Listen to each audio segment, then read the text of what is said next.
The Walter Cronkite School of Journalism and Mass Communication at Arizona State University is honored to be a supporter of Indian Country Today. ASU offers the only online undergraduate digital media literacy degree, teaching students how to recognize and combat inaccuracies on all platforms. They are using cutting-edge tools and tactics to separate fact from fiction in a digital world overloaded with misinformation. Learn more at cronkite.asu.edu.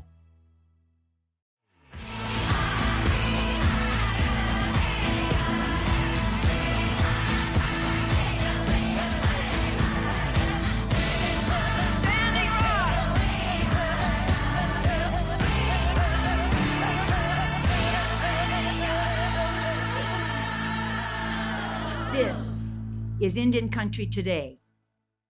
Esquili, yes, thank you for joining us. I'm Patty Thalahungva. Here are the headlines from Indian Country Today. $8.5 billion. It's a huge ask and an astounding sum for the Indian Health Service budget, but that's what President Joe Biden is requesting. The president released his 2022 federal budget on Friday, which added up to $1.5 trillion. In an Oval Office briefing, he spoke about his wish list, which includes healthcare, education, housing, and environmental protections. The budget for IHS would be an increase of $2.2 billion, according to Elizabeth Fowler, who is the acting director. She says tribes, urban Indian organizations, and other key stakeholders helped develop the request. Senate Republicans say the president's budget shortchanges the military and national security and boosts domestic programs. Negotiations with Congress will take place over the next several months. The final amount for the IHS won't be known until this fall. Although vaccination efforts are in full swing, COVID-19 is still devastating Native Americans across Indian Country. Dean Seneca is the Chief Executive Officer of Seneca Scientific Solutions Plus. He says death rates for American Indians are much higher than other races. We're dying at much higher rates. 1 in 390 American Indians die, compared to 1 in 665 white people, and then 1 in 1,000 1,045 Asians. So think about that. We're dying at least twice as high as the white people when you compare data and when you compare statistics. Seneca says those numbers reflect the historically poor health care of American Indians and Alaska Natives. And he warns those statistics are still inadequate because some states with high Native American populations don't keep data on Natives. The sale of the National Archives building in Seattle is being stopped by the Biden administration. This was the goal for tribes in the Northwest who were part of a 14-month campaign to reverse the decision made by the last administration. In fact, Washington State's Attorney General filed a federal lawsuit and was joined by more than 24 tribes to stop the sale. The archives hold about 1 million boxes with key documents dating back to the 1840s. Those documents include the histories of 272 federally recognized tribes in Washington, Alaska, Oregon, and Idaho. Tribal leaders warned that moving those documents to places like Kansas City, Missouri, or Riverside, California, would be a hardship for anyone from the affected tribes to easily do research. The archives also hold all federal records for the Pacific Northwest, such as military service records, land, and census information. Mohegan culture and history will be on the court for every game the Connecticut Sun will play this year. The Mohegan tribe is the first tribe to own a professional sports team, and the leadership worked with the WNBA and Nike to create 3 new uniforms. Nike first came up with the campaign, Tell Her Story, as a way to recognize the players' work on social justice issues and to celebrate the 25th anniversary of the league. Beth Regan is the tribe's vice chairwoman of the Council of Elders and explains the designs on one of the uniforms. These uniforms are fabulous. They're beautiful. First, let's start with the color. The blue color is representative of our medicine woman, Gladys Tantaquytjik.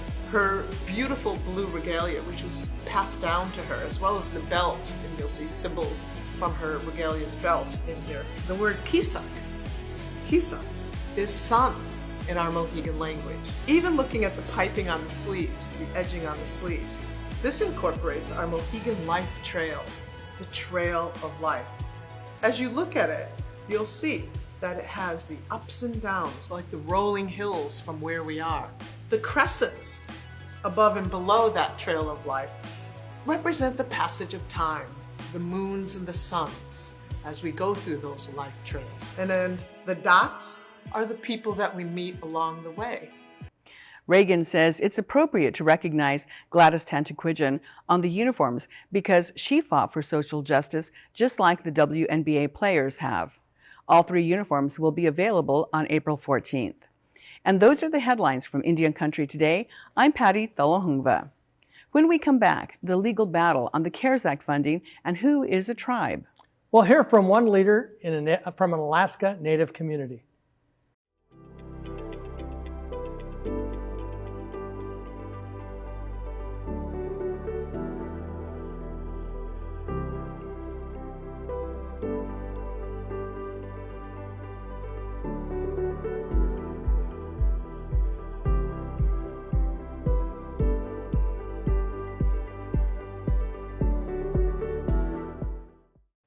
The U.S. Supreme Court heard arguments in a case in January about who gets a share of the $8 billion in federal coronavirus relief called the CARES Act. The lower courts were split on whether Alaska Native corporations, which own most of the land under the 1971 Alaska Native Claims Settlement Act, should be in the mix. However, the U.S. Treasury Department reviewed from the High Court after a federal appeals court, which ruled in September that the corporations are not eligible. We reached out to both sides of this case to get the why. Those opposing side of the Alaska Native corporations declined due to an ongoing lawsuit currently before the courts. However, the chief of the Akiak Native community, Mike Williams, is with us now. Welcome, Mike. It's good to be here. So this has been a dispute for a long time, and the Alaska Native Claims Settlement Act left out a lot of questions about what is a tribe and what is a corporation, and now this is really coming to a real question. Let me hear from your perspective where this all started. Well, I think it all started when I was still in high school when that debate of settling the land claims because of the oil in the North Slope, and we started looking at what was going to be the best deal for Alaska Natives, and I think with some of the congressional delegations' feelings were that the Indian tribes of the lower 48 are very poor and that we need to have a different settlement. And but being in Chemawa Indian School and studying the proposal by the oil companies and congressional delegation, we studied that and looking at the condition of Indian country and reservations and et cetera. But we read the claims and we were concerned about 3 things. About the land, who is going to manage our land. And we did not agree as young people that the tribal government should be the ones managing our own lands. Number 2, the hunting fishing rights were extinguished, and we did not agree with that either because of our ongoing need to eat our fish and wildlife to live on, the subsistence way of life.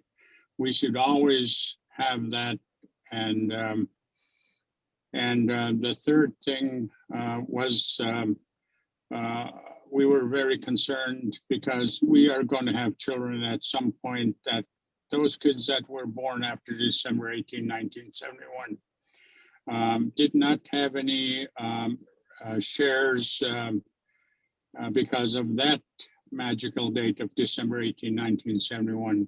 And that was our 3 points that we objected to as young people, and our feelings were we should never ever agree to those, even though they said they were going to settle this some point in time in the future when those issues came up. But they were never restored in a way that that we thought it would at points. So I think that was a good debate. You know, the pros and cons of it, but most of the agreement that as young Alaska Natives that we should never be treated this way. One of the issues is the role of government and whether a tribal government, whether a corporation even has some powers of a tribal government. And of course, you actually work with tribal governments, so I think you would have a different perspective from that. Well, the sovereignty of Alaska tribes were never extinguished, and it has to be that way in perpetuity. We cannot lose our status as sovereign tribes, and with the inclusion of 574 tribes throughout the nation, we have the same status, and we appreciate the Assistant Secretary Ada Deer at the time in issuing a federal recognition of Alaska tribes. And although the Native corporations, I'm a shareholder of a village corporation and also a regional corporation, and you know, we have been living with that, and after looking at the state charter and the nature of the corporations, you know, the conclusion always ended up that the Native corporations are there to make, you know, a profit and to support the social change, if ever, to get from the poverty-stricken communities to prosperity. But up to this date, you know, we haven't seen very much of it. But I think those two clear policies that I agree is that I fully support Native corporations making as much money as they can, but they should never have that recognition as tribal governments ever, because if that ever happens, then anybody could get into our grants and contracts that are geared for tribal governments in this nation, and we cannot set that precedent. And those the Supreme Court should never set that precedent. But maybe we can work something out, and the current rescue plan, I fully agree, does not have that that language that would quote unquote recognize Native corporations as tribal governments, but they are not. Some argue, particularly in the lower 48 here, that the better solution is to have the money go through the tribal governments first and then distribute it to corporations if it's necessary. Would that work? I would be in support of that, but I think first and foremost, it should all go to 574 federally recognized tribes, and you know, I think the Congress, for Alaska purposes, should come into an agreement to address some of those shareholders that were left out in the CARES Act, that they need to take another form of legislation to have those benefits go to those that were not were left out. Well, and as you mentioned, the court and the Congress and the administration have kind of moved in different directions, because even though the Supreme Court is considering this case, the administration for the next round of funding has said, no, it's only going to tribes. So it opens up kind of a situation that's special to this case rather than the overall issue. You know, I think we should never play into the divide and conquer theory. And I think that's what happened in 1971. And we've seen division coming. And I think we had it on last year with the CARES Act. And I think those languages need to be very clear in any kind of legislation that that is brought forth. And again, I think we all need not to be divided, and we appreciate the Alaska Native corporations supporting the ongoing tribal status of 229 federally recognized tribes in Alaska. And we appreciate that, and we need to continue that in perpetuity, and in any way that we can deal with the 44 million acres, and you know, some of those funding things that we ran into were how much land do you own? And in Akiak, the tribal government didn't have very much, but the 135,000 acres were with our village corporations. So, so I think we need to, and you know, how many employees, how many you know, assets do we have, and you know, what's the population, and etc. So. So when that formula was done, it wasn't fair either. In Akiak, we calculated we lost about between $800,000 or $1 million shortchanging our tribe. Chief Mike Williams, thank you so much. You're welcome. Good to be here. And we'll be right back with the latest on the Enbridge pipeline.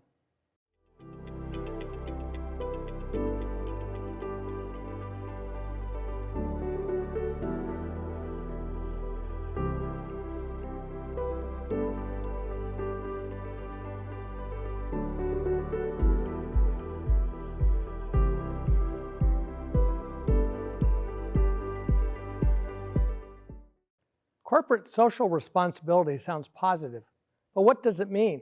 For some corporations, it might mean the company will consider its impact on the local communities, the economy, and the environment. Yet others say it's all talk or no action, or even a kinder, gentler form of imperialism. Marionette Pember is writing a series about the Enbridge Line 3 project. Her latest story, called Enbridge Taps New Approach for Pipelines, is on our website now at indiancountrytoday.com. She joins us to tell us more about the pipelines and her series. Welcome, Marionette. Hi, Mark. Good to be here. Well, let's start with the past. How has Enbridge been using corporate responsibility to sell its pipeline? Well, they really began, I think, in earnest after they purchased a share of the Dakota Access Pipeline. As you know, that was the project that water protectors were protesting at Standing Rock, which was, you know, a global event. And I think they learned a great deal from that. Actually, the Sisters of Charity had a small holding within the Dakota Access Pipeline, and they took a resolution to the shareholders meeting asking for more engagement and with Indigenous people peoples on the ground. It didn't pass the resolution. However, it got like a 30% support. So Enbridge, I think really took this opportunity to run with the tenets of corporate social responsibility. And they actually created a whole document about their policies for indigenous people. And on March 1st, this all changes. The SEC will actually start measuring how corporations are meeting their own standards that they themselves set, with 3 categories of environmental, social, and governance. Now that stockholders, instead of just having a vote, can go to SEC investigators and say, hey, wait a minute, the company's not meeting its standards. Yeah, that will be really interesting. And that was really one of the things that I started wondering about. I had noticed that Enbridge was doing a lot of heralding of their work with indigenous peoples on their website, and they have many videos and little kind of pull-out stories of native people that work for them. And I was chatting with an editor at Indian Country Today, Diana Hunt. I said, well, this has got to be like a thing. And sure enough, it is a thing, corporate social responsibility, as we just mentioned. So I started really taking a good look at it. And one of the things in looking at it, I wondered, well, is there any accountability? And it turns out there really isn't, at least not until now. Kate Finn at First Peoples Worldwide, she and her colleagues actually created a paper in response to Enbridge's their paper on the work that they're doing with indigenous peoples. And they really found that although they have done some good things, one of the main things they include, they say that they support the UN resolution for indigenous peoples. However, they note, like, really, and this is extremely important, that it's basically is not legally binding, for them to get what's called first and prior consent from indigenous people. So it's like still framed as a choice, and sort of their largesse as members of quote unquote members of the community. So there really there's no there doesn't appear to be any teeth up until now in these various claims that corporations make. Right, and that's a good example, because if a company says it agrees to free, prior, and informed consent, then the SEC can actually use that as any publicly traded company that says that. If they can't deliver, there could be serious sanctions. SEC has some real teeth. Yes, that will be very, very interesting. I mean, so far it has been really, some of the people that I quoted in my story, it's really kind of been window dressing. Look at all this great stuff we're doing. But however, there isn't any kind of process for if the native people say, no, we don't want you here at all. There's really not much process for that. It's more kind of, well, we're going to get your buy-in somehow or another, and we're going to consult you, and that's kind of going to be enough. Right, and that's been the case. Now there's different metrics, and one of the key ones is governance. So it's not just a question of whether a company says it, but how is it going through the whole transmission. And we know with stock how SEC is something that companies actually fear. The Securities and Exchange Commission, I should say. Yes. So that'll be very interesting to see what's happening. But Enbridge is they're very smart people, and they have a lot of smart people in their employ. I was just reading an article looking at their CEO Al Monaco saying, well, this actually these protests are actually they're going to end up creating equity for us, because there's not going to be as many pipelines, and we're going to have the few remaining pipelines that there are, and so therefore we'll be in the lead. So they're always sort of looking ahead. I mean, and if they were, for instance, to replace Line 5, I mean, that thing will run for 99 years, and it'll create profit for 99 years, with them really, after they get it installed, with really very little work. So I mean, there's a lot riding on this. Although the profit's contingent on actually having enough oil to go through the pipeline, and that depends on demand, which has been changing so drastically too. Well, apparently, yeah, that's what you'd think, right? But they have these actually prior agreements with customers. So, and I think even if the customers go bankrupt, Enbridge will still get paid. So it's kind of like a win-win for them, whether there's oil or not. So I mean, that's just remarkable to me. One of the issues on folks on the pipeline, and Enbridge's point, I guess, about trying to block future pipelines, or how it's in their interest to block future pipelines. Is that something that you would ever hear on the front line? People are pretty smart too on the front line. I mean, they're talking, they're spending a lot of time really interrogating all of this. So, I think there are people certainly that are thinking about that. And when, they are really trying to look a little bit more at their strategies. Yeah, I would say yes. One of the reasons why so much international pressure has been on pipeline is the idea of permanent infrastructure. And that's the idea that these things last forever. How does that play into this? Yes, I mean, that is, people, I think one of the big components of the people who are opposing the pipeline is that we should not be investing in this kind of infrastructure, even though, President Biden has said he's really wanted to spend a lot of money on infrastructure. And of course, Enbridge is kind of like, they're jumping on that bandwagon as well. However, that we shouldn't be, spending that kind of money on infrastructure that's tied to fossil fuel. We should be spending our money on infrastructure that's looking ahead to renewable energy. Thank you, Marionette Pember. Thanks for having me. And that's a slice of our Indigenous world. We thank you for watching. We'll be back with another edition tomorrow. I'm Mark Trahant. Sometimes you got to take a stand just because you know you can. Oh, you got to run, you got to run.